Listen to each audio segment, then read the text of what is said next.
Hi friends, అందరికీ నమస్తే. ఇప్పుడే నేను ఇండియాలో దిగి ఎయిర్పోర్ట్ నుంచి పోయేటప్పుడు ఇక్కడ ఇసుక ఒక బండి పోతుంది, ట్రాక్టరు. అందుకోసము అడుగుదాము సోదరుడికి. చిత్తూరు జిల్లా ఇది, హైవేలో ఉన్నాను. బ్రదర్ నమస్తేపా. నమస్తేపా, బాగున్నారా? ఈ ఇసుక ఎట్లా మీరు డబ్బు ఇచ్చి ఏమన్నా ఎత్తుకున్నారా లేకుంటే ఎట్లా? లేదన్నా, ఫ్రీ ఇసుకనా? కూలి మంచి డబ్బు ఇస్తాము, మా ట్రాక్టర్ బాడుగా అంతే.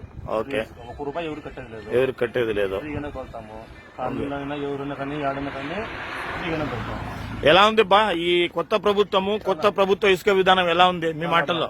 మేము బతుకున్నాము, మా డ్రైవర్లు బతుకుతున్నారు, నేను ఓనరే. Okay, very good. మా వచ్చే పక్కనే బండపల్లి, పుదనపట్టు మండలం పక్కన బండపల్లి. Very good. ఫ్రీ ఇసుక బావితోట పంచాయతీ వస్తాం. చంద్రబాబు నాయుడు గారికి ఒకసారి థ్యాంక్స్ చెప్పండి. థ్యాంక్స్, చాలా చాలా థ్యాంక్స్. చూడండి పా, వైసీపీ బులుగు నీలిమందు రంగు ఎవరికైతే నింపుకున్నారో వాళ్ళకందరికీ ఫ్రీ ఇసుక. ఎలా ఉంది చూడండి ఇసుక, ఎలా ఉంది ఇసుక.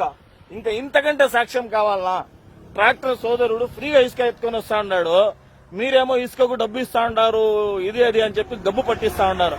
Thank you brother, all the best.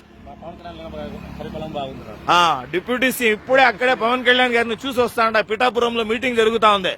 ఎలా ఉంది పవన్ కళ్యాణ్ గారి పరిపాలన? Okay, very good, thank you పా.